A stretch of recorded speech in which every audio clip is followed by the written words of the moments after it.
সুপ্রিয় দর্শক, এবার চাঁদ মামা গানে নুসরাত জাহানের এমন খোলামেলা পোশাকের নাচ দেখে রেগে গেলেন ওপার বাংলার জনপ্রিয় অভিনেতা নায়ক দেব।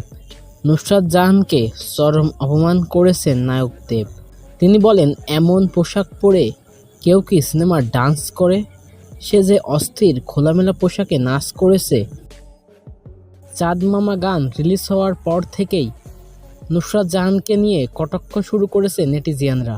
এমন পোশাক পরে দেশের বদনাম করেছেন নুসরাত জাহান।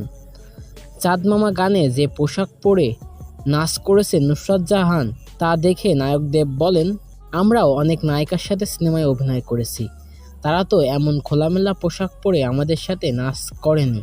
নায়ক দেব আরও বলেন, এই গানটি আমি দেখেছি, সত্যি আমি অবাক হয়েছি। বাংলাদেশের সিনেমায় নুসরাত জাহান অভিনয় করেছে, তার পোশাকের বিষয়ে সচেতন হওয়া উচিত ছিল।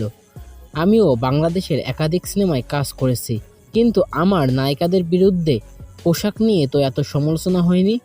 তো বন্ধুরা, নুসরাত জাহানকে নিয়ে আপনাদের কি মন্তব্য তা অবশ্য কমেন্টস করে জানিয়ে দিবেন।